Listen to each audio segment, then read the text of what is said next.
มหันขึ้นหันผ่านเขาตั้งแต่ตั้งสิ่งลักษณะเป็นเรื่องของกองหรือย้ำหรือหนาเอาขาขาใช้อันนี้นะทำมือแช่ในที่จะอยากเสร็จเนี่ยกดทับขึ้นนั่นแหละของเราเป็นแบบเป็นสองส่วนเอาใจที่หนักเราเป็นนักการเมืองลากตาเป็นเรื่องมาแล้วเอาใจที่หนักเราเป็นนักการเมือง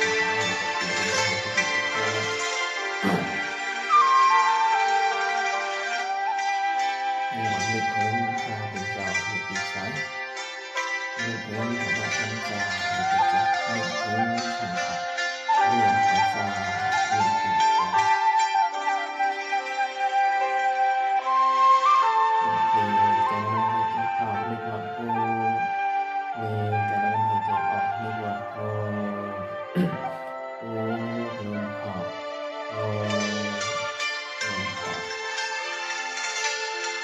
แล้วก็มาทำเข้าออกมาทำอะไร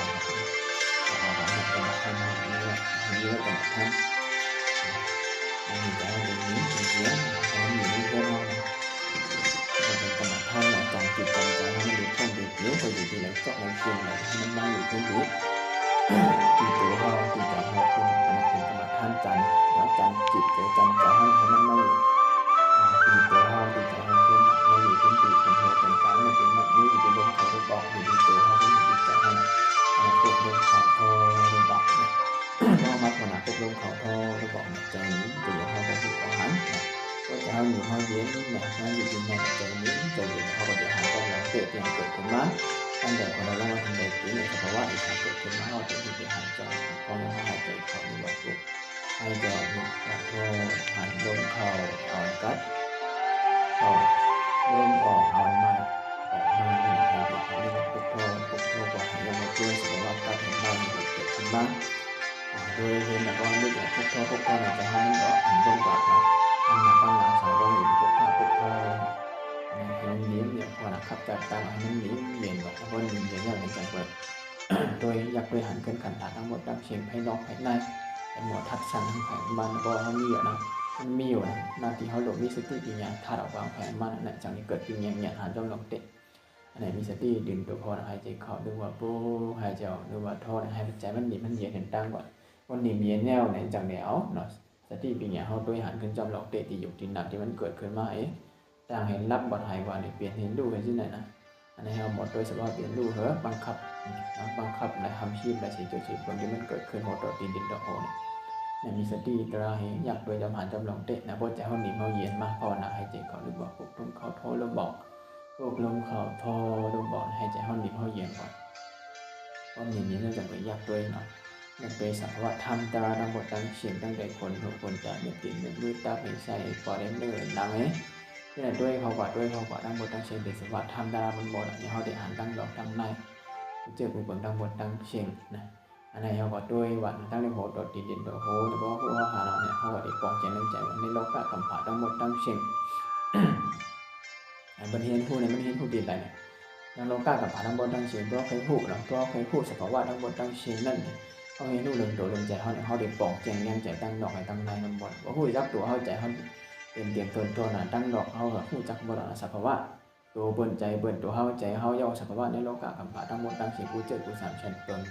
เขาได้ผู้จังดีเป็นเนี่ยนะผู้จักยุคนามมันเนี่ยมันได้ผู้จักตั้งดอกว่าบ่ผู้เจอผู้สามชั้นเปิงนั่นมันเป็นสภาวะนะเขาโตคนในแต่นิสัยแต่ทุกขะแต่นัตตาสภาวะทั้งหมดเต็มดังเชียงนะอำว่าสิ่งของกูเจอผู้สามชั้นเปิงอำว่าเกี่ยวที่อยู่ด้านซ้ายเขาในกอลีอำว่ากองงูอำว่าวันเบิ่งอำว่าใช้เจอใช้คืออำว่าก้นเท่าก้นหนุ่มอำว่าก้นเล็กทั้งหมดทั้งเชียงอำว่าลวดกาเป็นยุคเกิลสามชั้นเปิงอันที่เขาเอาตาเขาหันนั่นนะมันจังลูกจังแล้วนะมันจังลูกจังแล้วนะ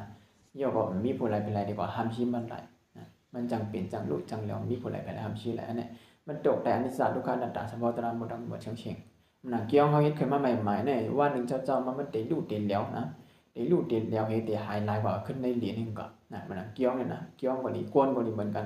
กวนให้เขาเกิดขึ้นมาเห็นต่างเห็นรับบอดหายกว่านะเกี่ยวกับนี้วันกับนี้ต้นไม้ต้นดอกกุเจอกุจำใจมันเกิดขึ้นมามันก็ตั้งอยู่เจ้าแก็บอยู่เขาอย่างก่อนรับบอดหายกว่ามันมีสังเดียวสิเจ้าสิเป็นกุเจอกุจำใจเปิดจากพระเป็นเจ้าอนันตาน่ะโดยหลอกล้อกันหันเปิดมันเหมือนหนังหลอกล้อกันในเป่าเบาหลับมีสัง ราะว่าอย่างกูเจอบุญสังมันเกิดขึ้นย้อนต่างเห็นรับหายก็ทั้งหมดทั้งเสียงมันมีตัวสามเฮาเนี่ยอันนี้จังว่าเฮาโดยเนี่ยกำได้เฮามาเกิดเป็นกวนล่ะเนี่ยเพื่อมาเกิดเป็นกวนเย้าเนี่ยตีปึงอิงเนี่ยตีปึงอิงเฮาได้เต้นมีสังพองหาด้วยตีปึงอิงนั่นนะตีปึงอิงเฮาอันเจ็ดอันมันอันนั้นเนี่ยโดยเฉพาะพระราตราสังขารมีสังเพราะเฮาแต่ว่าตีปึงอิงเฮาเป็นอีสังเนี่ยเฮาเกิดมาเย้าอ่ะเนาะกูเจอกูสังเป็นอันว่าเฮิรนเยเกี่ยวเสียงเงินคำลูกหลานนางมีทั้งหมดทั้งสิ้นเนี่ยอันนั้นเป็นตีปึงอิงเฮาเนี่ยมันเปลี่ยนได้มันเป็นที่ปึงอิงเฮาได้ทวระทวระหมายถึงว่ามันเป็นที่ปึงอิงเฮาต่อโจไหลชุดปันได้เพราะแห่งนั้นมันเป็นที่ปึงอิงโจแก็บโจเขานะ เพราะว่าด้วยนะได้โหดดินดอนเนี่ยอัมวาเขาอัมวานั่นอัมวาเสือโคอัมวาเฮินเยนะอัมวาปีน้องอัมวามีอัมวาโปอัมวาลูกอัมวาล่างอัมวาก็ฮักก็จังนั่นแหละมันเป็นมาทางคล้ายๆว่าเฮาเลยปึงอิงมันโจแก็บโจเขาไว้นะก็ฮักก็จังโปเฮาเมเฮาลูกเฮาล่างเฮานะกลายเป็นเฮือนเฮายีเฮาเกี่ยวแฉงเงินคำรถกาเฮาทั้งหมดทั้งสิ่งเฮาโดยมันเป็นตีปึงอิงโจเก็บโจเขามันจะเป็นตีปึงอิงเฮาไหลถาวระอย่าว่ามันเป็นที่มันเป็นที่ปึงอิงเฮาไม่มันเกิมมันเฮาวนกันกำนำเฮาวนว่ามันได้เป็นที่ปึงอิงเฮาไหลต่อโจจังเฮาอ่อนกันเฉาะหาอ่อนกันเฮ็ดอันกันหาอันกันคัดใจเนี่ยการในชุดมาหลายหังหลายตั้งทุกข้าไว้เนี่ยบ่ให้สั่งเนี่ยด้วยลีว่านะเพราะเฮาบ่มีปัญญาทัดด้วยลีว่าเนี่ยตั้งแต่เฮาเกิดมานั่นนะเฮาไหลสั่งมามือเป่าหลับนะ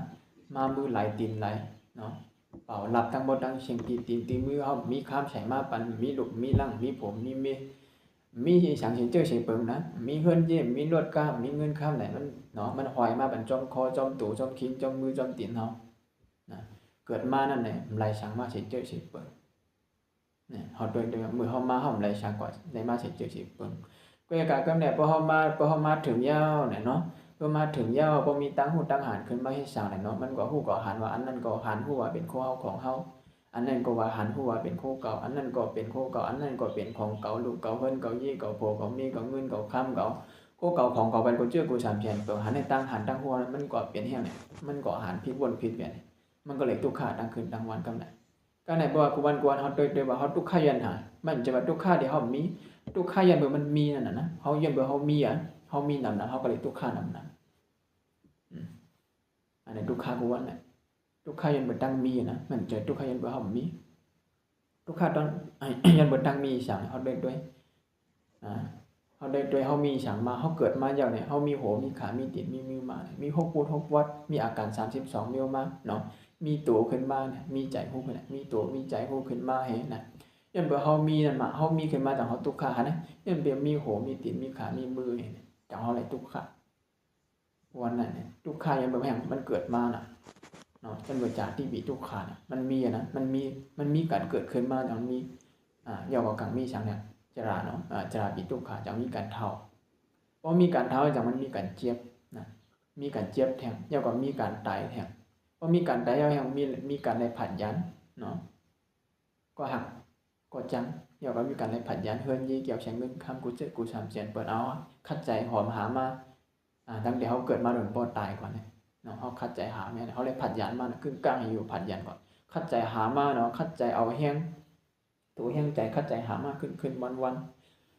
ทางว่าเดี๋ยวไล่กว่าเด็ดเดี๋ยวพอถึงดังเท่าดังเจ็บดังตายขึ้นมาเนี่ยมันกว่าจอมไหลนะมันจอมจอยสังเขาไหลเขาโดยนะเขามันหนักตี้นะเกี่ยวแฉงเงินคำกว่าดีเฮือนยี่เขากว่าดี มันปึงอีกอะไรโจกเก็บโจกเข้ากว่านี้นะกูเจอกูสามแฉนเปิดเขาว่าหมอทัดไปด้วยนะด้วยหนูนะยันเบอร์เขาตุกไข่เบอร์เขามีนะมีสั่งนะเขามีมาใช่ไหมมีมากูเจอกูสามแฉนเปิดเขาก็ตุกข้าจอมันกูเจอกูสามแฉนเปิดมีน้ำก็ตุกข้าน้ำนะด้วยรู้นะก็ไหนมามีเงินมีคำก็เขาก็ตุกข้าจอมเงินจอมคำมีเงินมีเยก็ตุกข้าจอมเงินจอมเยมีชวนมีนาก็ตุกข้าจอมหายจอมนาเนี่ยมีลูกมีหลานก็ตุกข้าจอมลูกจอมหลานมีปีน้องก็ตุกข้าจอมปีจอมน้องก็ว่าอะไรแท้เนี่ยอันเฮามีมันนั่นเนี่ยมันจะได้เปรียบมนเชื่อใจมันตุกข้าหลายๆนะยันบ่เฮามีนั่นน่ะนะเฮามีนำเฮาก็ตุกข้านำมันว่าเฮามีมันก็ตกแต่นั้นยังบ่มีอยู่นะ มันมีแต่มันตกเนี่ยเฮาว่าเฮามีอันนั้นเฮามีอันนั้นมันต้องมีเต้ได้นะเมื่อมามันนำเอาอย่างมาชื่อก็เอามาเสียเจ้าเสียจังสิเบิ่งก็ก็บ่มาอย่างวันมีกูเจอกูชามเสียนเบิ่งนี่จงมันใจเต้นได้มันหลอกเนาะตั้งหานเฮาน่ะขี้เดชาเฮามันหลอกขึ้นเฮาหลอกขึ้นตัวเฮาใจเฮาเนี่ยเฮามันหาน้องเตะ เพิ่มหาสัจจะตระลองเต้นะเฮาว่านะเฮามันเฮาหลอกขึ้นตัวเฮาใจเฮาดังขึ้นดังวันดังปีดังเดือนดังโจดังจัดหลอกย่อหลอกขึ้นหลอกตัวเฮาใจเฮาขึ้นเนี่ยเต้บ่การนึกขึ้นมาเฮาก็ได้สร้างกว้างกันนี่ด้วยการนึกขึ้นมาเฮาได้สร้างกว้างเฮ็ดเจ้าสิเบิ่งมันนั่นโคเฮาน่ะโคเฮาอันหนึ่งท้องเหลียวเนี่ยเฮาเลยปึงอีกโจเก็บโจเข้าไว้นะปึงอีกโจเก็บโจเข้าเฮาบ่โดดเปลี่ยนขึ้นเรื่อยๆหั่นนะบ่ออกมา1เนาะมา1เลยโจเก็บโจเข้ากำโดดเปลี่ยนโดดเปลี่ยนให้อันใหม่หั่นนะมันปึงกับโจเก็บ1วัน2วันนี่มันโดดเปลี่ยนใช้อันทางอันแล้วเอาทางอันมาเปลี่ยนใช้แถวเนี่ยมันเปลี่ยนปุ่นแล้วไข่กันกว่าที่น่ะเฮาหาอนิจจสัมปทานเฮาหานั่นน่ะเต้ๆน่ะมันน่ะชื่อโคเฮาเปลี่ยนกูวันเปลี่ยนเพิ่นนึงยาวเพิ่นนึงปีนึงยาวปีนึงเฮาได้คลายอันใหม่น่ะเพราะอันเก่าอันนี้วันนึงยาวเก่าก็โดดเปลี่ยนให้อันใหม่อันใหม่มาอันเก่ากว่าอันเก่ากว่าอันใหม่มาเนี่ยเปลี่ยนกว่าเปลี่ยนขึ้นอนิจจสัมปทานเหนียวนะตั้งแต่ภายนอกถึงภายในอันนี้เนี่ยตัวในภายนอกก่อนน่ะหันภายนอกเฮาก็หันภาพภายในมันเหมือนกันหมดทั้งสิ่งอันนั้นด้วยนะชื่อเฮาเปลี่ยนกูวันกูปีกูได้มันยาวนะมันยาวมันสุดเสียงต่อถึงบ่ตายนั่นน่ะนะเปลี่ยนยาวเปลี่ยนแทงเปลี่ยนยาวเปลี่ยนแทงเนี่ยของเก่าก็เปลี่ยนอันใหม่เนี่ยมันตัวเฮาเนี่ยก็เหมือนกันนะตัวคันถาเฮาเนี่ยตัวใจเฮาเนี่ยเหมือนกันนะพอจัดได้มาเปลี่ยนกวนใจนะแต่จัดนามาเฮาหัวเนาะเฮาเฮ็ดกันดีจึงกู้สวยกู้สวยเฮาได้ส่งกว่าดินไหลเฮาฮู้เนี่ยมันเหมือนจังได๋น่ะตัวคนเฮาก็มันก็เปลี่ยนขับมันเหมือนนั่นน่ะเหมือนนึงชื่อโคนั่นน่ะชื่อโคเฮาเปลี่ยนยาวคันไรยาวคันไรเทียงอย่าบ่เอาคันไรยาวคันไรเทียงเฮาก็เปลี่ยนอยู่นะเบิ่งเก่ามาเปลี่ยนอันใหม่บ่อย่าไปเปลี่ยนอันใหม่คันถาตัวเฮาจังนั้นนะพวกเกิดมายาวเฒ่ามาเจ็บมาตายมายาวนี่มันได้เปลี่ยนน่ะมันได้เปลี่ยนเนื้อเป็นหนังเป็นขับมันน่ะเป็นขับกวนพอมีกุศลนะว่าเป็นขับกวนก็เย็นเปลี่ยนคนผีเป็นขับกวนก็เย็นเปลี่ยนหมู่หมาเมียวก่อนไหลเป็นขับกวนก็เย็นเปลี่ยนกว่าเปลี่ยนขับกว่ามึงอะไรน่ะเนี่ยนะกว่าใช้เชื้อกว่าชุบเชื้อมันกว่าแทงกว่ามันได้เปลี่ยนกว่าบ่กว่าเป็นปิกตาว่านั่นน่ะทางมันก็ยอมข้อแห้งว่าโหใหญ่ป้วนนึงโหเล็กป้วนนึงมันได้เปลี่ยนกว่านั่นมันอยู่ที่กุศลกรรมกุศลอกุศลของเฮานั่นมันได้ส่งผลกับมันเนี่ยมันได้เปลี่ยนกว่ากรรมเปลี่ยนกว่าเป็นวูพองเป็นกว่าเป็นม้าพองเมียวพองวูพองก้อยพองปลาพองนะกำเติกเลือนพองยังไงมันได้เปลี่ยนกว่าเปลี่ยนของแล้วหมดน่ะมันได้เปลี่ยนขับมันกว่ากำเป็นนกจอกกำเป็นนกอิงเป็นนกยุงนกยั้งเป็นหนู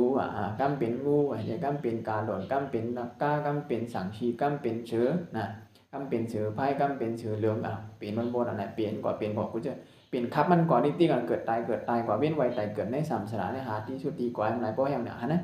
จนเบิดเฮาใครเปลี่ยนใครลายใครเปลี่ยนจริงๆมันก่อนเนี่ยนะได้เปลี่ยนปุ่นแดกไข่ก่อนนิดกันอย่างย้อนเบิดทางเฮาโดยย้อนเบิดเนาะตันหน้าเฮานั่นใครลายใครเปลี่ยนใครลายจริงๆเบิดเฮาหันผิดนะ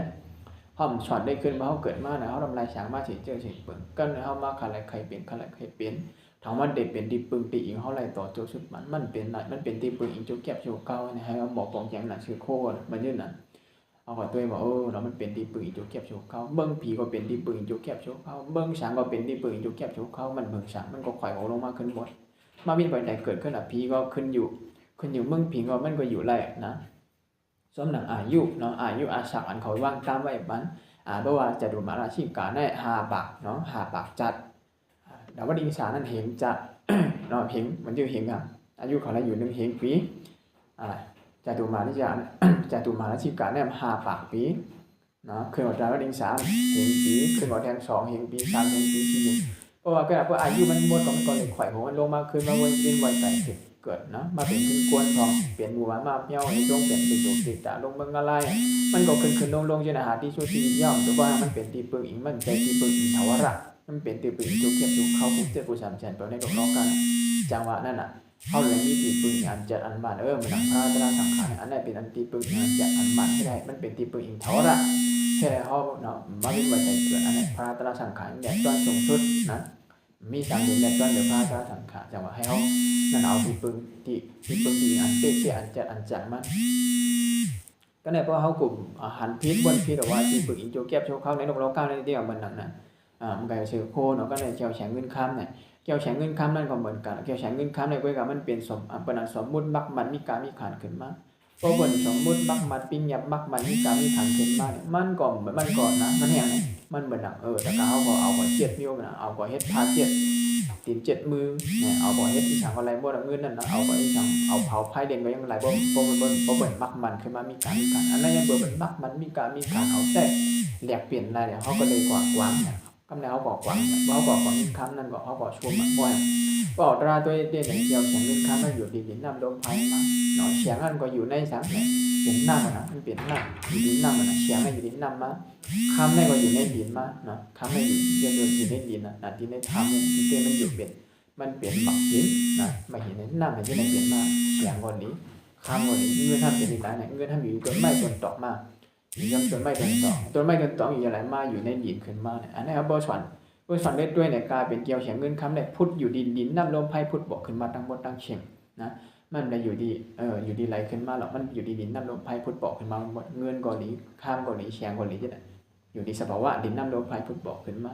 กลายเป็นเขานั่งดังเกียงมาอยู่ดินน้ำลมไฟพุทธบอกขึ้นมาตั้งบนตั้งเฉียงพอมีปีอย่างธาตุก่อนอาหารก่อนดีเห็ดมันเงามันดึกเตะก็ในบนมักมันให้มันมีกามีขาเน่าเนี่ยเอากวางพวกกวางมาก็ไม่ตุกข่ายยันมันนะครับเนี่ยพอเขาจับกดจ้อยป้วนตีมาตุกข่ายยันมันผมมีมันอยู่ไหนปานตั้งตุกข่าตัวเขาใหญ่เขามันเป็นตีปึงอีกจุกแก็บโชกเข้านะข้ามันส่งอะไรบ้างมันส่งอะไรถึงดีเขาว่าตายกว่ามันส่งอะไรถึงอะไรเมืองผีเมืองช้างถึงส่งอะไรเมืองดิบปานช้างมันส่งอะไรถึงดีเนาะห้องยาหวานแก้ชุดมันก็ส่งแหละถึงดีห้องยาพอแห้งห้องยาเนี่ยใจเงินพอส่งถึงตัวเขาก่อยอดก่อยาอะไรทั้งนั้นเนี่ยพวกก่อยอดก่อยาอะไรเนี่ยพวกก่อยอดก่อยาเย้าเนี่ยพวกยาอะไรก็ยาหายพวกยามันดีก็หายพวกยามันดีก็หายนะอันนี้พอตัวขึ้นห้องยาเย้าเนี่ยเอาเงินคำก่อยาพวกก่อยามันเชียงกันอยู่ด้วยเขาคัดใจหมดเขากลมโหนะกลมโหกลมนากลมตาเหตุการณ์หาเงินหาข้าวนิดๆก็เนี่ยเขาลงตัวเรื่องขิมหาชินหาธรรมหาเงินหาข้าวเมย์ย่อก่อมเขาหาชินหาธรรมเขาวัดเขาว่าผู้โชว์เปลี่ยนชื่อหืมโหเนี่ยกลุ่มก็ไม่หาเงินหาข้ามเกี่ยวหอมไว้เกี่ยวหอมจุดไว้นำเนี่ยก็มันก็ใจออกนะกุ้ยกับเขาหัวตั้งเจ็บเนาะโยกะนาโยกะนั่นดิเขามาเตียกเงียนเขาหมดหลายเขาพันเขากลุ่มในงมหัวเฮ็ดด้วยเดี๋ยวก็ในพองมหัวเฮ็ดเนี่ยกวนตู่กวนเขาเนี่ยเพราะว่าเฮ็ดก่อเฮ็ดกันน้ำมันเนี่ยเนาะไปอยู่ลีมันเด็กเกิดเนาะไปอยู่ลีกินวันมาอยู่ลีกินวันตั้งเจ็บตั้งขึ้นเพราะมันพุดบอกขึ้นมายาวเนี่ยเงินอันเฮาเฮ็ดเก็บหอมมา5 ปี10 ปีในชิงป้องเป็นเป็นโหชิบโหเช้าโหปากก็เยาะโอ้คืนห้องยามวัน2วันของหมดหานะตั้งที่เฮาได้กินพองดูพองร่องพองกินพองดูลมพองร่องพองเหน่ะเกี่ยวก็เนาะหาชินหาธรรมกว่าพองเหเนาะเฮ็ดการพองให้หาชินหาธรรมบอกเขาว่าพอง8 คำ15 คำ8 คำ15 คำเป็นนับเป็นมนต์จังได๋อันนั้นใจนะ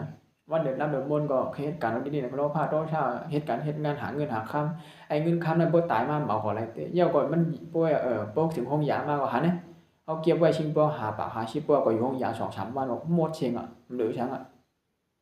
รายดังทุกค่าก็ได้นะก็ได้ว่ามันได้ปันดังทุกค่าเฮาแทงว่าเฮาถามว่ามันได้ปึกที่เป็นตีปึกอีกเฮาไรกูเจ็บกูเบิ่งมันเป็นไรว่าเงินคำก็ว่ายายาวเนี่ยพอเลยยามหายเชิงกามาทำเชิงน้ำนะยังวันด้วยอยู่หายเชียงมันโหชิปก็มีมันก็เชียงโหชิปเอาไปอยู่หลายวันก็เอากว่านั่นชิงปองชิปมันก็โหปากมันไปอยู่ถึงมาโหเลือนมากกว่าเอาละเนาะโหปาก2 ปากขี่แขกคำเดียวกาขันมันใหญ่ลูกกายาก็ใหญ่นะเฮาว่าเฮือนเฮากายใหญ่เอานี่กูนำไปน้อมไปปิ้งที่เตียงนอนบ่อยาเล็กๆมั้ยนะใหญ่เนาะนอนไหลเนาะปลายมันได้นะกินก็กินขึ้นอีดออดไว้ป้นว่าป้นศอกเนี่ย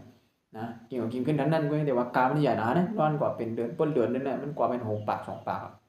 เนาะเฮานอนดีขึ้นดีเย่นะเฮือนยีเฮากว่าไว้ทำได้แต่ว่ามันกามใหญ่เนาะ1 วัน 1 คืนเนี่ยมันเชียงกาให้เปียกว่านอนห้องยาด้วยโลนะนะพวกเฮากลุ่มนอนลงลืมๆเฮ็ดกันที่ผู้สูงไว้เนี่ยเพราะกว่าถึงห้องยามาโอ้หนองตาก็แม่นหนองตากูเจ็บกูชามเพียนเปิ้งก็อยู่ห้องยามาโอ้กลุ่มเฮ็ดน่ะกู้โสก็ฮู้รู้นะตราก็ในพึกในเกี้ยงในกังกู้โสเป็นหือยังก็ติเอาอีช่างเป็นตีเปิ้งดีก็มีพระราชสังฆาเป็นตีเปิ้งอิงกู้โสก็มีช่างก็มีเน้นไว้ใส่เตี้ยใส่เปิ้งกลุ่มหาเงินหากำเอาโลภะดอชาเฮ็ดอัตตาดิทิหมานะโลภะมันมีตีเปิ้งดีอีกกำไดเพราะมีตีเปิ้งนี่เอานางเอาเจ็บแก่นเอาค้างไอ้ค้างไอ้ลูกค้าคันใจน่ะอันเจ็บอันเกี้ยนตามเตียงชายก็ทุกค่าดีใจตีตายมันก็ในวนถึงคืนบ่วนถึงลองดังกู้โสให้มันมีแต่กู้โสหลายก็ทุกค่าขันใจแทงก็ในวนถึงเรื่องเงินเรื่องต้องอันยศยาตัวมันเกินโอ้ขัดใจหามาเงินเข้าตังเป็นหูไหลปีเก็บหอมมาชิงปองเป็นหาชีพเป็นปากกำไรมาชุ่มออกง่ายๆนะมาชุ่มมาหมดออกง่ายๆจอมเดี๋ยวที่ห้องยาไหนว่ากาโมยากาไตกาเหนือกายากานั่นกาไหนโอ้หมดมีช่างอันนี้เฮาหลงตัวเริ่มคิงถามว่ามันเด้ มันเดลีนะหางนี่นะข้ามเกี่ยวไว้ทางวันเดลีก็กะพอถึงเขาเจ็บแกนมาไปเอาเขาห้องยาก็หมดกำเดียวนะช่างถูกมาอะไรไข่บ้าขึ้นบ้ายี่ไข่บ้าตีเหรียญไข่บ้าไฮบ้านหน้าเหเนาะไรชายแทงกายยุกายาแทงชุ่มหมดอ่ะนะแต่เมื่อเขามีไปอยู่ดีเต็มทนมีร่วมใจร่วมเขาร่วมออกมีไปอยู่ดีเต็มทนนะเขาหาตระเหกินเหเขาหาตระถ่อมตระใจมันก็จริงจังบดใจจะลดผ้าโตชาเบาบางลงมันก็อยู่ดีกินวันท่านนั่นแหละว่าหาตระก็ไปอยู่ดีก็เต็มทนเหกินมีกินเหกินก็มีกินพองมีหลุดพองอย่างนั้นมันก็ป้อนอันนี้เฮาลุ่นๆลื่นๆตระก็ขำเขาหาพระตระสังขารเป็นภาวนาก็เห็นหูตระอีสังกุโชเป็นถือว่าโหมหาเนี่ยเฮากกว้างนั้นแห้งป้นตีก็การมันซึมมาก็ไหลสังกว่าไปติดดีแห่งกว่านะ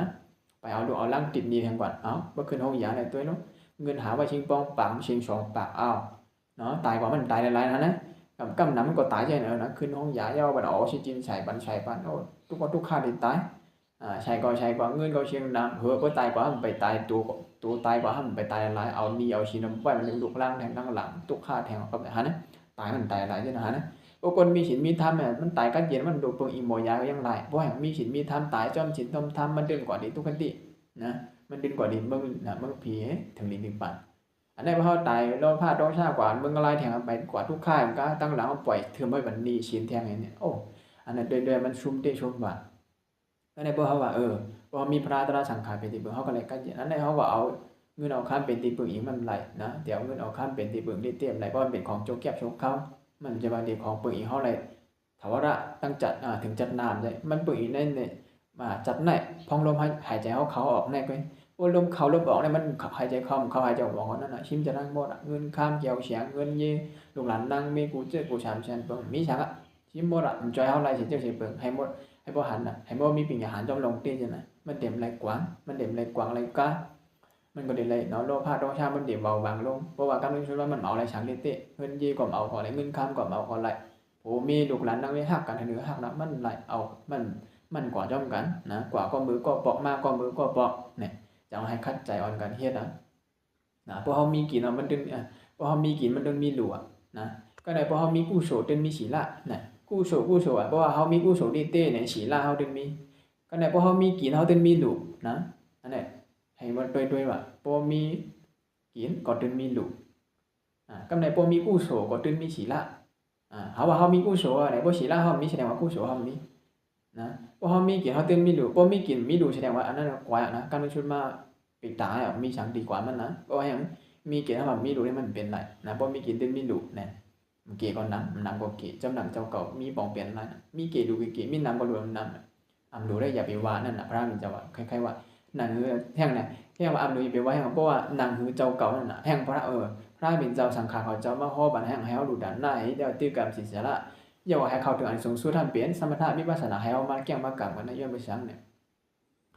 ในการชามฉีเมียวในเนี่ยพวกเขาเลยให้ไว้ฉีเจอฉีเปิงเนี่ยพองยำนะจัดชุดจัดสิ่งมาเนี่ยการเรื่องชุดมาเนี่ยเขาเด่นมีสังมันนี่เป็นก้นก้อนคนผ่านนะก้นก้อนคนผ่านเป็นก้นก้อนคนผ่านก็หายหนีย้อนกินเปิ้นปานก่อนเลยกินป้อมปานก็อึบยำนะเหมือนปีกตาเขาเช่นนั้นก็หายย้อนกินเปิ้นเนี่ยไปกินเปิ้นไม่ให้กันนี่กูโชว์ไปว่าสาธุอนุโมทนาก็ไปหาเอาพวกเขาเอาก็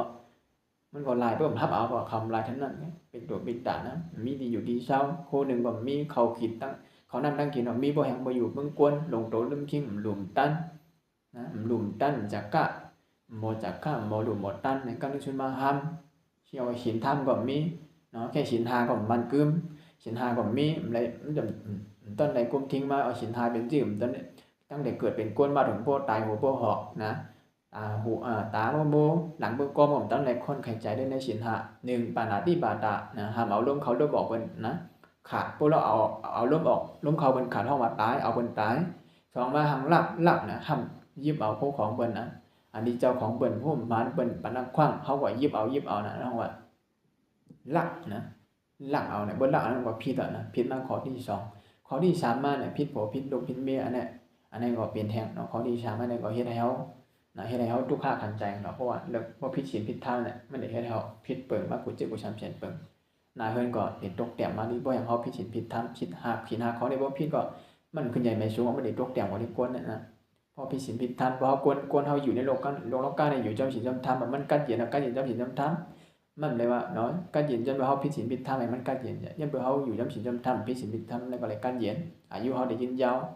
เนาะยังก็พร้อมนั้นก็แปดก็เหรียญเปิ้นก็มาเหรียญเก้าของเขาคู่เขาของเขานะแล้วก็เรายาเพราะเขากินก่อนเนี่ยสติปิงเขาก็เตรียมถอดเพราะกินเรายาสติเขาก็เตรียมถอดเนี่ยยังก็ให้ได้กองกองกาหลงลืมยังก็ให้ได้เนาะพิษไรกูเจอกูชามฉันเบิ่งในสินหาเนี่ยเรายาในเฮ็ดให้พิษไรกูเจอกูชามฉันเบิ่งมันฮู้จักไผเบิ่งเมาเหล้ามาเบิ่งเมายามาไม่ได้ตัวมันยังค้างเหี่ยมขึ้นเนี่ยอันนี้จังหวะว่าในการหาเบิ่งได้อยู่ดีไหลมากนะเขาเดินด้วยนะเพราะว่าพิธาเบิ่งได้กว่านะให้หาสินหาเนี่ยจะมีให้มันผิดข้อที่1ข้อที่2ข้อที่3ข้อที่4ข้อที่5เพราะว่าพิธาเนี่ยแสดงว่าเขาเปลี่ยนเขาเลยกั้นเย็นกั้นเย็นเบิ่งผีเบิ่งกวนเนี่ยหาข้อเนี่ยให้ทิ้งด้วยดีคำเหี่ยมเสียงหือเนี่ยฮอดด้วยเนาะเฮ็ดฮู้ด้วยอย่าว่าคัดใจทิ้งชี้งึ่งเวกวันเนาะอันว่ากามชินทามันจะดูกามมาชินทานั่นดูงึ่งเวนะมันว่ากามเนี่ยผู้ตั้งของในตั้งให้เขาก็ให้เป็นทุกมาดูกามชินทามันดูกามมาชินทานั่นนะว่ามันเป็นมันมากามเฮาไว้ได้เต้นเฮาหลุดด้วยมาเนี่ยเพราะฮู้จักมันกามเฮาไว้มันปันเฮาตกก่อนที่สั้นแต้มมันปันเฮาตกก่อนมันก็ลายเอาไปเอาสิผมมีเพราะเฮาฮู้เพราะว่าหมองงึ่งเวสินนั้นมันกามให้เฮามันกามไว้เฮาปันเฮาตกลงกว่าตีเต้มอันนี้เฮาปองใจว่าเฮามากามศีละมันได้จึงกามศีละมันกามไรนะมันกำไว้เขาติดเขาเลยก็กำมันนะว่าอย่างไรเขาเห็นหูยาเขาปองเจนจากเขาดูงึ่งเวทนะมีสติเห็นงึ่งเวทที่จิตใจเขามีสติเห็นงึ่งเวทที่ชอบเขามีสติเห็นงึ่งเวทที่ใจเขามีสติเห็นงึ่งเวทที่ติดที่มือเขาที่ตัวเขาทั้งนั้นเลย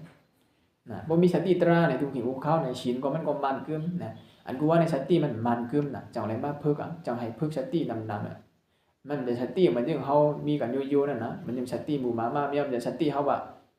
อันนั้นเขาฮู้เขาห้าอันนั้นจะสติตราเนี่ยเต้เนี่ยมันได้ฮู้ว่าอันไหนผิดอันไหนถูกมันได้งึ่งเวกำเหลียวแต่ว่าสติโยเนี่ยมันก็ว่ามันฮู้ตัวเนี่ยมันฮู้มันฮู้ศีลฮู้ธรรมอันเฮาว่าสติหมู่มาเมียก็มีนะจะมีสัตวะก็มีหมดฉะนั้นสติฉะนั้นแต่ว่าสติที่ว่าผิดศีลผิดธรรมให้เฮามีเนาะนะสติผิดศีลผิดธรรมสติผิดศีลผิดธรรมนี่ใช่สติฮู้ตราจึงหือสติผู้ลองผิดลองถูกเนี่ยมันมีอะไรมีอะไรสตินะให้หมอแยกว่าสติมันพิสิทธิ์พิธามมีสติอันนี้เขามีโยเนี่ยสติฉางสติจังนั้นนะบ่ถึงสติกวนเนินหานิฉางก็คาไรแหมไรหานิฉางก็ลากไรพิษไรลูกมีเปิ้นเป็ดไรเดียนไรกินไรเหล้ายาจังนั้นหาในคนกินเหล้ากินยาเนี่ยถามมันลงมีสติมันมีแต่มันเป็นมันจะสติสินธรรมมันเป็นสตินะกวนกวางกวนเมาจอมโลภะโทสะเมาสำลิดที่หมานะเมาปั่นจอมเรานั่นอันนี้ห้องว่าเป็นสติของกวนโลกีสติของบุรุษสั่งก็ในพวกสติของในพระตรสังขาริเตเนี่ยก็ในพวกท่าสาสารนี่สติเนี่ยสติฉางสตินะสติที่ฉินหะก็เป็นคนเฮินเนาะสติที่ธรรมะมีเมตตากรุณามุทิตาเนี่ยตั้งในก่อนปอนะคนเฮินเนี่ยพวกตั้งธรรมะให้มีเมตตากรุณามุทิตาพวกตั้งฉินอย่าไปพิจารณาเนี่ยท่านนั่นก็ห้องวันเนี่ยห้องวันมีสติฉินตั้งฉินตั้งธรรมเนี่ยสติตระให้เหมาะใช่ไหมอย่างสติที่ไหลเมดีไหลนานอะไรกว่าเมดีไหลเมย์คนที่ชอบมันตีใจมันตีมือตีตัวมันห้องวันฉีนเนี่ยว่ามีสติห้องวันมีฉีนอันนี้จะเอาพวกสติเนี่ยว่ามีสตินี่ก็ฉีนก่อนเรียว่าฉีนนี้มันก็อันไหนผิดถูกมันก็มองเรื่องมองเวบ่มองเรื่องมองเวมันก็เปลี่ยนเป็นกรรมตัวใจมันเคลื่อนหูมันผิดเนี่ยเขาทำเนาะเขาทำที่รับหวยตื่นตาเนี่ยแค่ตีก็มันก็ผิดตีกันนะมันก็ปั่นดังทุกข้าวตัวเขาเป็นใจเขาเป็นบ่อยเขาหูว่ามันผิดเนี่ยเขาทำตีกว่าเฮโรเนี่ยก็มันก็ปั่นดังทุกข้าวตัวใจเขาเป็นบ่อยหูตึงเฮโรน่ะก็หูตึงเฮโรก็เงียตีก็เงียตามันตีก็ยิ่งมันยอมปวดยอมปล่อยยอมบังยอมเงื่อนยอมแหวกกันบาปกันเบิกเนี่ยจุดนี้มันพิษเนี่ยง่ายๆนะบ่ได้ว่าบ่ได้ชื่อในชินหาได้เป็นปั่นกันทั้งวันทั้งเบิ่งเหมือนเจ้าป้านั่นก็ปั่นโจดก้นนั่นก็ฮู้เก่าก็ฮู้ไม้ก็ฮู้กันบ่แล้วเรื่องศีลเรื่องธรรมจังได๋นะแค่เรื่องศีลหาเนี่ยถ่อมกันมาเป็นปีเป็นเดือนเป็นจูเป็นจัดไหลฮู้ได้จัดมันก็ฮู้กันบ่เก่าก็ฮู้ไผก็ฮู้เว้กะตาก้นที่มาแก้งกำตื้อกะแม่งึ่งเวจอมเฮ็ดเนาะปฏิบัติให้เฮ็ดจอมความสร้างความสอนพุทธะมันเก๋มันเมาหมังเด้พอหลับมาในไผก็ฮู้กันบ่ถอมมากันบ่แล้วปานหน้าที่ปานอาเด็กหน้าตาหน้าบ่ขึ้นบ่ไหลขึ้นเกี่ยวบ่ไหลก็หาบ่ได้สิหาบ่กวนเว้กะอันแก้งกรรมปฏิบัติจอมแต่ได้งึ่งเวจอมนั้นมันมีนะแต่ว่าอันเห็นอันถอมได้น้ำแก้เนาะถอมยาวแอนขึ้นยาวแอนดงเหมือนขึ้นเกี่ยวขึ้นจอมปิงทงมันน่ะขึ้นแอนขึ้นยาวแอนดงเนาะเพราะว่ามันเจ้าลานปานาที่ปาตาขึ้นลัดขึ้นลัดดงลัดขึ้นลัดดงเนี่ยมันเหมือนหนังเนาะร่วมต่อร่วมเป่าต่อเป่าน่ะร่วมเป่าต่อร่วมเป่าแยกกันได้จังนั้นนะมันเจ้าก็เป่าร่วมกว่าปานาที่ปาตาอตินาตนะกาเมสุน่ะเนาะมุสาวะเนี่ยมุสาวาทะยาวก็ สุรามีนัยยะเนี่ยรัดก็รัดขึ้นใช้ขึ้นมันก็นะมันรัดกว่าเย้าเนี่ยก้อยก็มีไผเฮ็ดจอมมันช่างถมช่างเจาะมาเหมือนเจ้าก็เฮ็ดจอมก็ฮู้มาไหลนะเหมือนเจ้าของตัวน้องบ้าก็เฮ็ดจอมขึ้นตะกาก็เนี่ยอย่าไปว่าตะกาก็ได้บ่เหมือนเจ้าเฮ็ดจอมขึ้นตะกาแค่ไว้กายนะเหมือนเจ้าก็มาฮ้อยเฮ็ดจอมขึ้นตะกาก็แค่เยี่ยวกายก็ได้เอาก็เฮ็ดได้ก็เฮ็ดกี่กะนั่นน่ะคล้ายๆเอาปุ่งจำมาเฮ็ดปุ่งเนี่ยเฮ็ดเป็นพิงทงทันนั้นก็เพราะหยังมันมีไผเกี่ยงกามจอมเต้ๆน่ะนะแค่หาขอในดีๆพรดีมันใหญ่หนำเต้ๆว่าก็แผ่นด้วยมันด้วยบุงหันพรดีมันหาขอไว้เนี่ยเฮ็ดจอมเฮาเฮ็ดหยาบบ่เฮ็ดถือบ่เฮ็ดหลายหาขอให้เฮากัดเย็นบางผีบางกวนแต่ว่าอันนี้เฮาตัวคันเนาะใครเชียงเงินเชียงตองนำๆเยอะ ก็ชินท่ามกับหลวงเมียนะเพราะว่าดูด้านเนี่ยเอาเพราะว่ามีดูเอาเงินดูด้านเอาไว้จะดูด้านเอาถังวันอะไรกู้โชน้ำเนี่ย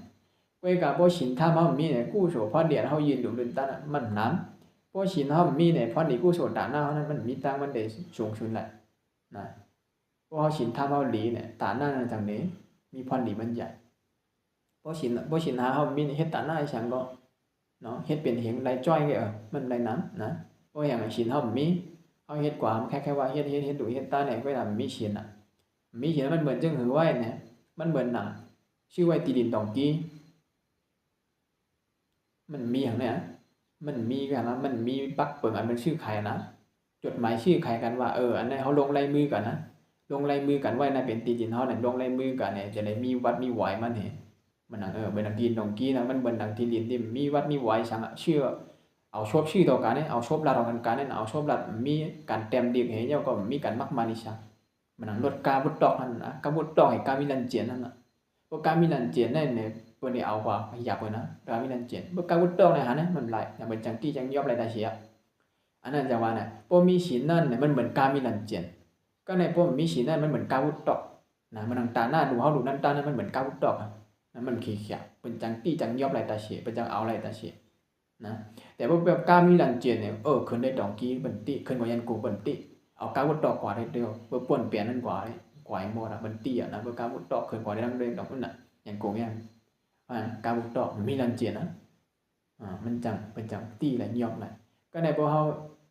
เนี่ยกับพวกเขามีศีลมีธรรมไอ้ตาหน้าตั้งหลุดตั้งเท่าไหร่มีภายในเอาอะไรเพราะยังมันมีศีลมาเหตุการณ์ไว้ผู้รักควรจวนก็เอาอะไรเพราะยังมีศีลเหตุการณ์ไว้ตาหน้าตั้งหลุดตั้งเท่าก็ในพวกมีศีลมีธรรมเนี่ยมันจังรู้จังหายกว่าเพราะแห่งเนี่ยศีลธรรมเฮามีเนี่ยพอเฮาก็ผิดขึ้นศีลมันก็หายหมดตาหน้าตั้งหลุดตั้งเฮาก่อฆ่าก่อเหี้ยมก่อลักก่อผิดลูกมีก่อแปดก่อเหรียญเก้าเบิ่นก่อลัดความแปดเหรียญความกล้าความขายความชี้ความเดความเบาความพังก็กินเหล้ายาหายหมดแล้วผู้ชมต้องอะไรเมาดูเมาปั่นเนี่ยนึกอีช่างหลายวันด้วยนะมันเมาน่ะสติก็ขาดเมาปั่นให้ลงตัวลืมคิงกู้โสเฮ็ดไว้ก่อนต้องไรตายกว่าพ้องเมานั่นกว่านั่นกองอะไรก็นั่นดีกว่าหลายเพราะว่าเมาปั่นบ่5กว่ามันดูเพิ่มกองอะไรก็มาเป็นหัวมาเมียวนะมันกว่า2ที2ตั้งจังได๋กว่าข้างหลังดีกว่ามีกันหลายจังว่าที่ปึงอิงเฮาเนี่ยได้เอาแฮงเอาศีลเอาธรรมเอาพระรัตนสังขารเป็นที่ปึงที่อิงนะเอาเงินเอาเยเอาเปียวน้องมันเป็นปึงอะไรเอาผัวเอาเมียเอาก็ฮักก็จังมันก็แบบเป็นที่ปึงเฮาหลายต่อโจชุดบานนะบ่แฮงเนี่ยมีเฮาบ่เฮาตัวเฮาดูเฮาล่างเฮาเนี่ยบ่มีมันก็เกิดมามันได้เท่าได้เจ็บได้ตายกว่ามัน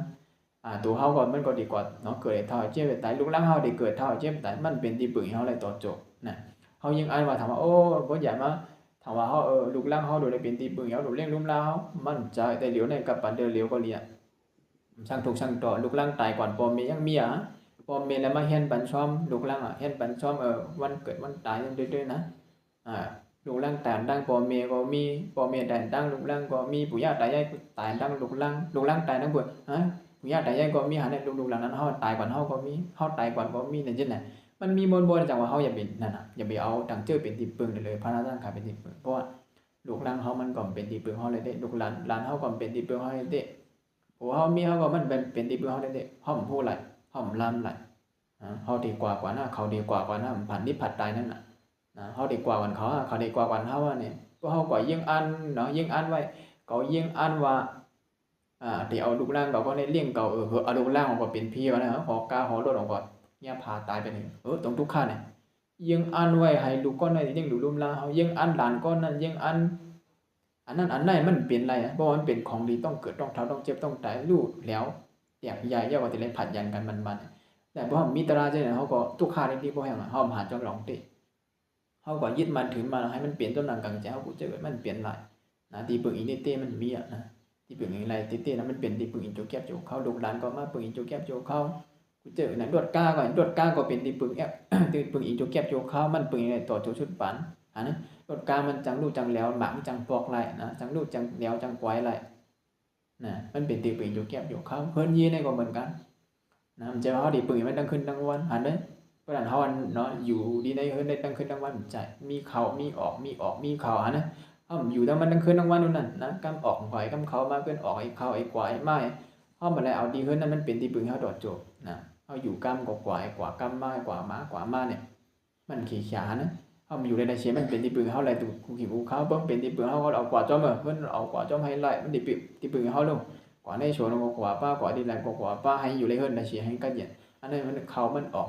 มันตีปึงมันเป็นตีปึงให้เขาดอโจอย่างมันเป็นตีปึงโจแก็บโจเข้าทันนั้นนะว่าผลตกมาเขาไปเขาในเฮือนแล้วผลรวมมาไปเขากำนี่ก็ในผลรวมผลมาเขาไปออกขึ้นห้ามอยู่แล้วอยู่ดินเนื้อได้ยินดินกูวันมันเป็นอะไรฮะมันต้องออกกว่าหากว่าตั้งตาตั้งกว่าตีกว่าตากว่าไทยก่อนเดินเนี่ยอันนี้ไม่หมายถึงว่ามันเป็นตีปึงโจแก็บโจเข้าหลายๆอยากโดยเคยนะโหดอตีนโตโหมันเป็นตีปึงโจแคบโจเข้าไว้นะตัวเขาเนี่ยก็เป็นตีปึงโจแคบโจเข้ามันอยู่อะไรเป็นปากปีเฮงปีน่ะอันนี้มีสติปัญญาท่าด้วยดีอันนั้นเป็นเรื่องโตเรื่องใจหลายนะบ่ได้ในชีวิตก็เอาตั้งดอกมาตั้งได้เฮาหานะมาตั้งดอกก็ยาวมันเป็นตีปึงโจแคบโจเข้าตัวเขาเนี่ยก่อนนะมันก็เป็นตีปึงโจแคบโจเข้าหิมเปิ้นมาหิมมีช้างหิมดินน้ำลมพายมาโจแคบโจเข้ากำทางอินมาก็เขาก็มาย้อนขึ้นบ่มาย้อนขึ้นก็ดินขึ้นกว่าปันดินน้ำก็ขึ้นปันน้ำพายก็ขึ้นปันพายลมก็ขึ้นปันลมปันขึ้นของหมดอ่ะมันใจของเขาน่ะเขาหิมเปิ้นมาใจจูกาเขาหิมเปิ้นมาใจน่ะอย่าไปกวางเนาะให้มีสติตราให้ใจมันให้มันกึ่งตันกะเตียนเฮาไหลมาเกิดเป็นกวนเตียนเฮาไหลมาทันดินน้ำลมพายอย่าไปป้อมแม่ก็อย่าไปชุ่มเนี่ยเนาะเฮาก็ถ่อมกันมานำน่ะเพื่อแบบเฮาก็ลงลืมนิดๆอ่ะมันก็ห้ามเอากันเพราะมันใจของเฮาดิเตนะเอาหิมเปิ้นมาโจแก็บโจเข้านะกำพองถึงเช้าปีกว่ากำพองถึง30กว่ากำพองถึง40กว่ากำพองถึง50กว่ากำพองถึง70 80อ้าวเนี่ยปากปีเนี่ยมันพอชูหารได้เตี้ยนะกำเกียร์อันนี้ตัวว่ามันหิมมาโจแก็บโจเก้าโจเข้าไว้เนี่ยในก็เฮาหิมมาน่ะบ่หิมมาแฮงหิมมาเฮ็ดหยังเนี่ยอันนี้บ่หิมเป็นเจ้าหิมมาเฮ็ดกันตราน่ะนะหิมมาเฮ็ดกันมาเฮ็ดกันดังตราฮู้โตฮู้ใจอย่าว่าหาทางออกเพิ่นว่าเขาเกิดของตายน่ะคล้ายๆหิมมันมาโจแก็บมันเหมือนเฮาหิมฮือเพิ่นมาเนี่ยนะหิมฮือเพิ่นมาหิมรวดหิมกล้าเพิ่นมามันใจของเฮามันใจกล้าเฮามันใจรวดเฮามันใจของเฮาเต้หิมเพิ่นมาโจแก็บโจเก้าโจเข้ากำมันติลูกติแล้วติกวายหมดอ่ะปังแล้วกวายลูแล้วไฮไลท์ก็หมดนะอันนั้นจะว่าเมื่อเฮาหิมเพิ่นมาแล้วให้ใจดีๆใจให้มีการมีขันอย่าไปใจในตั้งที่มันดีนั่นน่ะใจให้ตั้งดีๆอย่าให้มันมีพรดีมันจะว่าหิมเปิ้นมาเย้าใจเจริญจะละฮู้ว่าเป็นของเปิ้นโคเปิ้นวันนึงเจ้าบ่ได้มาเอาเพิ่นเนี่ยเฮาซ้ำเอาใจโคเปิ้นทำฮู้จักอ่ะบ่เป็นของเปิ้นเอาใจเจริญจะละมันใครเป็นหือเป็นใครกวายมันไรเนี่ยเฮาเอาโคเปิ้นมาก็จะได้ยิ่งชีปานนี้ใจปานนี้ดีบ่แฮงเพิ่นกำปานเฮามาเนี่ยเฮาลูกห้ามหอมเปียงให้ตัวถึงเอาใจก็ตั้งดีๆเปิ้นมาเอาเพิ่นแล้วมันได้กึ่งต่างกันนะมันหิมมาของเฮาย่อมันมาใจในตั้งดินลีเนี่ยมันก็เลียน่ะนะมันก็นั่นน่ะมันก็ห่มจมมันก็เดียวใจลีก็ได้เพราะว่าเอามาน่ะเปิ้นเฮาลดเอากล้าเปิ้นมาเอาโคของเปิ้นมาเย้าเนี่ยมาใจดินตั้งทิ่มดีเนี่ยพวกเจ้าของมันมาย้อนขึ้นมันก็ห่มจมห่มจมชื่อจนบ่หยังเฮามาเฮ็ดเอาของเปิ้นมาใจเจริญจระเอามากล้ามายาเอามากล้ายาเอามากินเหล้าเอามาเฮ็ดผิดศีลผิดธรรมเอามาฆ่าเหี้ยมเปิ้นตายน่ะหั่นน่ะเอามาขายอย่างเปิ้นแต่เอามาละเอามาพิษนะพิษสินพิษธรรมนะฮะนะว่าเอานั่นน่ะมันนึงว่าเอามาพิษสินพิษธรรมเนี่ยไผก่อไผปันลดกล้าจังเฮากล้าเปิ้นกว่ากล้าก่อขายนะก่อกล้าก่อขายยาจังนั้นไผไผปันบ่ฮู้ว่าสิได้เอามาเฮ็ดการบาปกันเบิ่งจังได๋ไผก่อไผปันอันนี้ตัวเฮามันอันนั้นเอาตีนเอามือขายแหมเปิ้นเอาชวบเอาปูมาต้องเฮาเนี่ยมากินเรากินยาปล่อยใช้กินเมี่ยมกลโหอันเข้าใจหมายถึงว่าเอาของเปิ้นมาเฮ็ดอันดีนั่นน่ะอันนั้นจังว่าของเปิ้นนั่นน่ะใจดีๆนะอันไหนดีก็เอาใจอันไหนดีก็เอาถือมันนะของดีอย่าไปปั้นเขามาให้ครบเปิ้นใจของเปิ้นน่ะใจดีๆนะตัวเปิ้นนั่นนั้นใจตัวเฮาน่ะเอาหิมเปิ้นมาใจจุกแก็บจุกเขาใจให้มันมีการมีขันอย่างว่าตัวเองนะแม่งว่าครบเปิ้นของเปิ้นใจของเฮาน่ะด้วยนะบ่ให้มันเปลี่ยนสภาวะของมันมันเปลี่ยนสภาวะของบ่เป็นหยังรถกายก็บ่หึงมามันก็จังรู้จังแหลวมากินน้ำมันมานะใจ จังกวายมานี่เหมือนตัวเฮาก็นั่นน่ะไกวๆเท้ามาเจ็บมาหาตั้งแต่มาแห้งเนี่ยตัวโหก็ว่าขนโหขนตาเนี่ยดินเนี่ยมือเฮาเนื้อเฮาหนังเฮาเขียวเฮาตับใส่ปอดเฮากูเจอกูสามใจโมโหต่อดินตัวโหได้เนี่ยจงมันเหมือนเก่าเนาะมือออกยานภัยต้องมามีถนือเนาะมีอยู่1ศอกมา1ศอกกว่า1ว่าน่ะอันไหนบ่มีปิงอ่ะตัวมา1ศอกกว่า1ว่ามือออกมาน่ะมือหลานออกมาน่ะมี1ศอกกว่ามากกว่า1ว่าด้วยนะมือออกมาน่ะตัวเฮามี1ศอกไว้กว่า1ว่าน่ะมือตายมากกว่า1ว่าเกี่ยวมือมา1ศอกกว่า1ว่าทั้งนั้นเว้ยอันนี้ตัวว่าตั้งแต่โหต่อดินตัวโหได้เนี่ยเฮาว่ามันเป็นที่ปึงอีเฮาหลาย5คนโหคนตาได้ดินได้มือเฮาได้นะจงเป็นที่ปึงอีเฮาหลายเต้นนะอย่าไปจงเป็นความของเฮาได้เต้นนะตัวนู้นนะมันเป็นที่ปึงโจเข้าทั้งนั้นไว้บ่นะหาเนี่ยมันกวยๆลูกกวยๆเหลียวมาเนี่ยคนโหก็เปลี่ยนแปลงมาหูก็ดกมาตาก็มูมาเนื้อหนังก็หูย่อนหูย่นมาเขียวก็ฉ่อนมาเจ็บมากนะเหี่ยวก็มาชายเฮาธาตุดินน้ำลมไผก็หย่อนมากูเจอกูชันเปิงนะเปลี่ยนแปลงเรียกไล่เป็นผู้เรียกไล่ไข่กว่าทั้งหมดทั้งเชียงแต่ว่าเฮาเด้อว่ามันเป็นที่ปึงอีโจแก็บโจเข้านะมันจะเป็นที่ปึงอีทวาระเป็นปากปีบ่น56 17 80ปีก็โป้นะถ้านาก็ชิมนะมันได้เก็บออกขึ้นบนมันเป็นที่ปึงโจแก็บโจเข้าให้หมดใจเนี่ยตัวนั้นมันก่อยดูก่อยพากบอกกำอันมันมาเอาขึ้นเฮามาหันมันแค่นะเฮามาหันมันกวยๆมาเอาว่าขึ้นกำอันเอาหานะคิวเฮามื้อเด้มื้อเรียกเนี่ยแข็งเลี้ยงดินก็ได้บ่เฒ่ามาให้ชวนว่ากำชิกเนาะเฮากวางนู้ถังว่าเป็นของเฮาดิบหักมันน่ะสุกให้ชีปอดปันมาในขนโหคนตาแนบดินแนบมือกูเจอกูสามแสนเปิงกินข้าวปันมันเฮ็ดปันมันกู3กูแสนเปิงหักมันนี่ตายกวยกามันจงหักเฮาเนี่ยด้วยไปเลยคนโหนั่นน่ะเฮาสูกเฮาฉีเฮาปอดมันดังขึ้นดังว่าเอาอันพร้อมฉีจดปันมันเฮาให้มันลามเนี่ยยงมันเด่นลามเป็นอาชีพลามเดี๋ยวยังเป็นสีขาวก็มันเป็นเรื่องเฮาหักเฮาสูกเฮาฉีปอดกูมันก็ถ่อมเฮานะอย่าไปขาวไอ้นี่มันก็ขาวหวังมันนะคิวเฮาสูกเฮาฉีปอดกูวันเนาะสุกฉีกูวันหักมันน่ะอย่าไปสอนแน่อย่าไปเจี๊ยบแน่ตรงไล่เนี่ยมันไล่เนาะอันนี้ตัวว่าหลักไล่หักให้หักเฮาเป็นข้อของเฮาหักมันน่ะเฮาหักมันกูเจอกูเปิงบ่กัดมาเนี่ยเฮาหาตีอุ่นตีไม้ปันมันเอาผ้าห่มบ่กัดมาหาผ้าห่มเนาะมาห่มปันมันเฮ็ดปันมันกูเจอกู3แสนเปิงเวลาจงมันถ่อมเฮามันจงมันถ่อมก้อมเฮาเนี่ยนะมันถ่อมก้อมเฮาเฉยเปิงเนี่ยมันเป็นกว่าดูว่าเหลียวกว่านิดๆนะเฮาว่าเฮาหักมันไผเฮาหักไผเดียวมันเฮาหักไผเดียวจังนั้นอันนั้นก็ว่าโคเฮาอันนี้ของเฮาหักมันไผเดียวเวลามันทำถ่อมเฮามันทำกวยๆลูกกวยๆเหลียวกวยๆพยานเฮากว่าเนาะอันที่เฮาคลายเฮาผัดอันที่เฮาคลายเฮาเอ็นมาหาเฮาดิอันที่เฮาคลายเฮาผัดยันเฮากว่าดิหาเนี่ยเพราะนางให้วนไข่ใจขึ้นไอ้ก้อนหนุ่มๆนะไอ้ก้อนหนุ่มๆหนังเค็งๆจอกไหลแหวนไหลช่ำเอ็นไปเฮากว่าดิอันไอ้เท่าหนังหิวหนังหูดกตาโมเจ็บๆแก่นๆขึ้นๆบ่อยๆมาไข่หลายเอ็นมาใส่เฮาดิ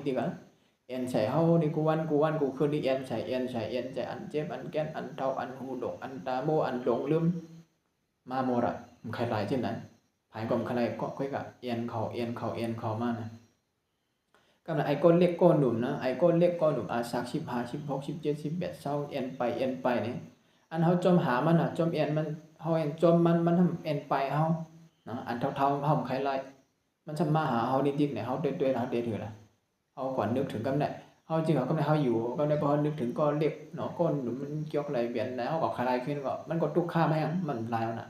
ไอ้เท่านั้นมันเอ็นมาหาเฮาจริงๆไอ้หนุ่มมันเอ็นไปเฮาจริงๆเนี่ยเฮาก็ด้วยอันท่อมใครไหลเอ็นมาอันหนุ่มใครไหลซ้ำเอ็นไปเฮาเนี่ยอันนี้เฮาก็ตุ้ยกูวันเฮาได้หานะอันหนุ่มเอ็นไปอันเท่าเอ็นมาหาเฮาดินะอันใครไหลซ้ำไหลอันดิมเนาะอันใครไหลซ้ำไหลเนี่ยมันเป็นจอมหนังกลางใจเฮานี่ก็เป็นทุกข์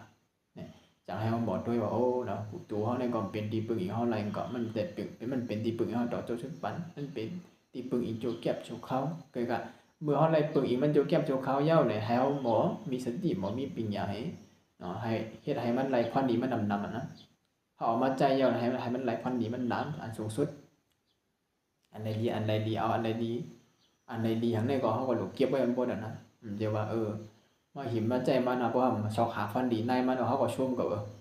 นะใค ขันเท้าไหลมาเนี่ยมันจึงปักปีเหตุตั้งไว้กับพ่อนดีมันก็มีว่าบ่เอาเพราะบ่เอามันก็มีพ่อนดีช่างนะมันก็เป็นที่บึงจุกแคบยกเข้าให้ก็นะเกิดก็เท่าไอ้เจ็บไอ้ตายเนี่ยเพราะมีปัญญาว่าเขากำไรพ่อนดีมันช่างละเกิดมากินข้าวไอ้อยู่หึงไรเท่าไอ้นั่นนะยังบ่ช่างมันเกิดมากินข้าวยังก็อยู่หึงไอ้เท่ายังก็เจ็บไอ้ตายเท่านั้นเว้ยเพราะเขาสอกหาตั้งดีในมันอะตั้งดีอยู่ในมันนำน่ะในตัวในใจนำแค่พ่อนดีผู้ชั่วนำน่ะแต่ว่าเขาพร้อมสอบหาก็มันก็นั่นน่ะนะอันว่าเมื่อไกลเกิดมากินข้าวไอ้อยู่อย่างนี้เท่าไอ้กินข้าวไปวันตายนั่นมันมีพ่อนดีช่างอันนี้จังว่าสอบหาพ่อนดีในอย่างเนี่ยพระบิดามาบอกป้างเอาพ่อนี่เรื่องธรรมเนี่ยเขาก็เอาชิ้นธรรมได้เป็นใหญ่ตรงนี้กันเย็นอันนี้เพราะว่าใครเป็นคนเท่าเกิดมากินข้าวอยู่ไปวันตายก็เนี่ยเขาก็เป็นคนเท่ามีศีลมีธรรมจากมีกามมีขันก็ในพวกเกี่ยวกับเป็นคนเท่านะกวางก้าหลงลืมเนี่ยมาชินหาธรรมก็มันก็เหมือนนั่นน่ะเกิดมากินข้าวอยู่ไปวันตายก็มันมีพรดีช่างนะมันเท่าชินเท่าธรรมนะเพราะเท่าชินเท่าธรรมมีกามมีขันแต่ก็ไวก็สาลูกหลานก็นับอย่างไวช้าก็ในพวกเขาเท่ามาเนี่ยเขาผมป้องหลานเนาะป้องหลานขี้ป้องขี้หลาขี้ข้างเนี่ยก็พรดีมันก็มีช่างลูกหลานก็ไวช้านับย้ำเยอะก็ไปหลานเนาะป้องแทงคนเท่าชี้นี้คนเท่าเขาก็ชุ่มแบบนะเขาเป็นคนเท่าชุ่มบด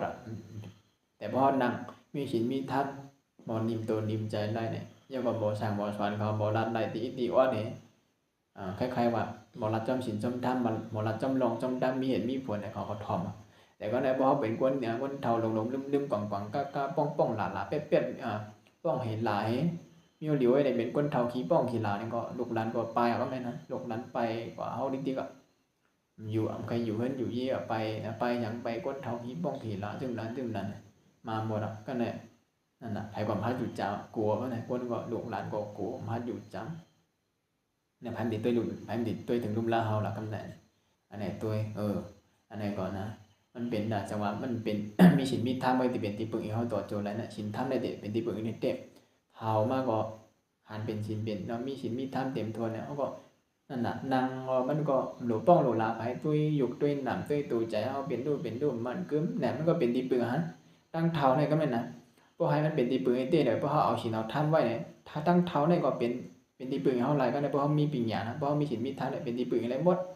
แต่พวกเขามีศีลมีธรรมมันก็เป็นที่ปึงอีกจุกแก็บจุกเข้าทั้งนั้นแล้วก็บัดพรดีเพราะมีศีลมีธรรมก็เท่าก็เป็นพรดีตอนดาตูใจเฮาบ่หยังเฮาแต่เลยหันตระน้ำโอ้เนาะเท่ามากก็มันหันอันไหนก็มันคือมาหาน้ำหนักบ่เท่ามากก็โอ้ตีนางตีจุกตีกว่าก็ข้างบ่ดอกอะไรนะเจ็บจับมากูตีกูตั้งมันก็นะยุ่งยังก็อยู่นะไปตั้งลอยนางนี้ยุ่งไอ้กว่าไปมันก็เหือของมันรัดน้ำก็เหือจุกน้ำก็ไหลไปไหนนะมันก็เหือตั้งอุ่นอันมาบ่ละพอถามมาก็ตั้งทุกข์ใครอยากขันใจมาบ่ละมันก็หารตารางไงรวมๆมันนะพอถามมาใครหารมันเดี๋ยวเลยหารตารางบ่หนุ่มๆนี่ไปหารนะบ่ยังมันอันเจ็บอันเกี้ยนอันตามมันเตี้ยงไปคนนึงแต่พอถามมาเนี่ยใครหารก็เลยหารสัจจะตารางอย่างมีเกิดมีเท่ามีเจ็บเนี่ยเจ็บเตี้ยนะมีเท่ามาแต่เจ็บเตะบ่เจ็บย่อตายนะเนี่ยมันตายยังมันเจ็บเจ็บถึงดีนะมันทุกข์ค่านะเจ็บถึงมันทุกข์ค่าถึงดีพอลมเขาลมบอกขาดตายก่อนมันเจ็บมันทุกข์ค่าถึงดีพอตายนั่นน่ะนะมาตายมันทุกข์ค่าเฮาเฮียงแต่มันตายมันทุกข์ค่าถึงนี้เย็นในกันในทางลมหายใจขาดตายก่อนเนี่ยอันนี้จังว่าโดยได้ขึ้นโหต่อตินต่อโหเนี่ยเพราะเฮาหมอมีปัญญาก็เป็นคนเฒ่ามีการมีขันมีศีลมีธรรมมาฮอดไรที่ตั้งหลีที่กันเย็นนะก็ได้เพราะมีศีลมีธรรมก็มันมีการมีขันจึงตัวบ่เฒ่ามาก็บ่เหนียวไว้กันหลายนะบ่เฒ่ามาเจ็บมาเนี่ยบ่ตายมาก็เผาให้พังให้นั่นเผาให้พังก็มีการมีขันยาวแผ่เก็บไว้นะเป็นเดือนเป็นปีนะเก็บไว้วันก็ถือมานะลูกหลานแค่ฮักแต่เนื้อฮักชิมไว้มันป้นวัน2วันนะวันขึ้นบางแรงมาก็จนเต็งวัน12 โมงครึ่งก็เอากว่าในบาษาก็พังกำเนิดเอาเจ้ามาฮอวันประดิษฐ์ให้ลือประแทงให้นะโกอยู่ในเฮือนโกเผ็ดโกเพื่อโกปีเอาตือปนหมดบ่อยเกิดอันนั้นจังหวะตัวโดยว่ากำเนิดชุดบ้านเนี่ยว่าจะได้ผ่านอย่างดังบทดังเสียงมันมีไผอันฮักเต้มันมีหรอกว่าฮักเต้เนี่ยนะมันเดี๋ยวฮักมันยึงพระเป็นเจ้าเนี่ยฮักศีลฮักธรรมฮักให้เฮาเปิ้นออกมนต์หลอดของเกิดของตายเนี่ยนะฮักเต้นะแต่บ่ฮักจอมอันจะได้มันฮักเต้บ่ว่าบ่ลมหายใจเอาขาดมามันฮักหรอกมีไผฮักเฮามันดุมันเนามันเมียนเอาเนี่ยมีแต่คนดีเบื่อดีจันเฮานะ มีคนดีเบอร์ลีจานะเบอร์ลมหายใจขาดมามันมีไปหักไปเตี้ยนะแต่มันมีลมหายใจในมันก็หักกันยังกันจึงนั้นแต่ว่าเบอร์ลมหายใจขาดมาก็ถือบดนะอันหักอันจังมีนะเก่าของใครไล่ใครหักใครจังใครแยงถือมันบดนะเอาก็เผาก็พังไอ้ยก็ไผก็ใครอยู่จังเนี่ยการมีชนมาก็มีฉังมีการมีขาดฉังอันที่มีการมีขาดนิดเดียวนั่นมีศีลมีธรรมท่านนั้นมีศีลมีธรรมเป็นคนมีขามีขันก็มีศีลมีธรรมก็มีการมีขาดฉังสิ่งที่เฉยเป็นโหดต่อดินต่อโหนั่นนะเป็นของถูกของเนาเป็นของทุกข้าท่านนั้นไว้เนี่ยอันนี้เขาหมอตัวขึ้นนะโหต่อดินต่อโหทัดขึ้นทัดลงหายใจเข้านึกว่าพวกหายใจออกนึกว่าโตเนี่ยมีสติตระดึงตัวหุ่นตัวพับหันขึ้นดังหมดดังเสียงดังโหต่อดินเดี๋ยวนั่งเอาขาขอทับขาใส่มีสัมว่าอีสังเกิดขึ้นมาที่โตที่ใจเฮามีทุกขามีสุขามีดีมีให้จะให้หมดทัดสั่งหังแผงมันหันจอมลงเตะหูหันยังก็ปล่อยวางกว่าเนาะวันดีวันให้ยังก็หูหันยังก็มาภาวนาขึ้นปลุกท่าปลุกถอยปล่อยวางอารมณ์กุศลกุศลแฉดเปิดกันก่อนภาวนาขับจับด้านก่อนกว่ากุลมหายใจก่อนแห่งกรรม